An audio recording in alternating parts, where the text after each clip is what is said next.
So Indian history నుంచి ఒక ప్రశ్న అయితే అడిగారు. Which of the following showed the greatest uniformity in Indus valley civilisation settlements. మనకి సింధు నాగరికత నుంచే కదా మన భారతదేశం ఉన్నది.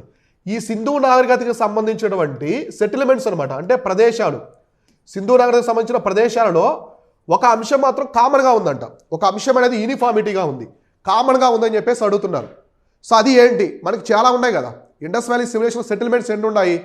హరప్ప, మొహంజదారో, కాళీబంగన్, బన్వాలి, గుమ్లా, సుక్నా జండార్, ఇలా చాలా ఉన్నాయి కదా. కాళీబంగన్ అని చెప్పేసి ఇలా లోతాల్, ధోలవీరా అని అన్నింటిలో కూడా కామన్గా ఉన్నటువంటి అంశం ఏంటని చెప్పేసి అడుగుతున్నారు ఇక్కడ. సో ఇక్కడ ఏమిచ్చారంటే town planning, bricks, religious practices, buildings. Answer వచ్చేసి టౌన్ ప్లానింగ్ అనమాట. సో టౌన్ ప్లానింగ్ అంటే పట్టణ నిర్మాణం. సో తెలుగులో ఏమంటారు? పట్టణ నిర్మాణం. తెలుగు మీడియం వాళ్ళు కూడా నీట్గా చెప్తాను, ప్రతి అంశం కూడా నీట్గా ఉంటాయి మన కోర్సులన్నీ కూడా.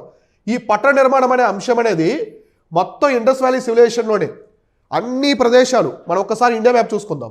ఇక్కడ నుంచి మనం ఇలా ఇండియా మ్యాప్ ఇలా ఉంటుంది, సౌత్ ఇండియా.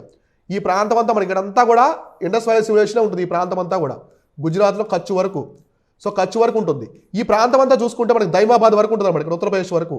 సో ఇదంతా కూడా ఏంటి? ఇండస్ వ్యాలీ సివిలైజేషన్ పార్ట్ అనమాట. ఈ సింధు నాగరికతలో ఉన్న ప్రదేశాల్లో మొత్తంలో కామన్గా ఉండేది పట్టణ నిర్మాణం. పట్టణాలన్నీ కూడా ఒకేలా నిర్మించారు, అప్పట్లో ఒకేలాగా నిర్మించారు. అంటే ఒక ప్రాంతం చూసి ఇంకో ప్రాంతంలో ఏమైనా నిర్మించారేమో కానీ టౌన్ ప్లానింగ్ అంతా కూడా కామన్గా కనిపిస్తాయి అనమాట. అన్ని సిటీస్లో కామన్గా ఉంటాయి. కాబట్టి ఇదనమాట, ఇది కామన్గా ఉంటే చూసుకోండి. ఇండస్ వ్యాలీ సివిలైజేషన్ అనేది ప్రపంచంలోనే మొట్టమొదటి పట్టణ నాగరికత. ఎగ్జామినేషన్ పరంగా చాలా చాలా ఇంపార్టెంట్. ఇండస్ వ్యాలీ సివిలైజేషన్ ఎక్కువ వెయిటేజ్ వస్తుంది. అయితే కొన్ని ఏరియాస్ మాత్రం చాలా క్రూషియల్గా అడుగుతారు, ఎక్కువ రిపీట్ అవుతూ ఉంటాయి. అవన్నీ కూడా మన ఇండియన్ హిస్టరీకి సంబంధించిన మాడ్యూల్లో కవర్ చేశాను. నేను కోర్సులో క్లాసెస్ చెప్పేటప్పుడు చెప్తాను, ఈ పాయింట్ బాగా చూడండి, గమనించండి, అబ్జర్వ్ చేయండి, చాలా టైమ్స్ రిపీట్ అయిందని. అటువంటివి ఎక్కువ రిపీట్ అవుతూ ఉంటాయి అనమాట ఎగ్జామినేషన్లో. ట్రెండ్ ఆఫ్ ది ఎగ్జామ్ ఏదైనా సరే, అది 2010 అయినా 2026 అయినా సరే, అవే రిపీట్ అవుతూ ఉంటాయి అనమాట.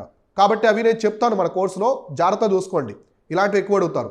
సో కాబట్టి ఇప్పుడే మన ప్లే స్టోర్ నుంచి మన శివన్ గంజమ్స్ యాప్ను డౌన్లోడ్ చేసుకొని మన కోర్సులో అయితే ఎన్రోల్ అవ్వండి. చాలా తక్కువ ప్రైస్లో ప్రతి ఆస్పిరెంట్ అపోర్ట్ చేసే విధంగా ఉంటాయి.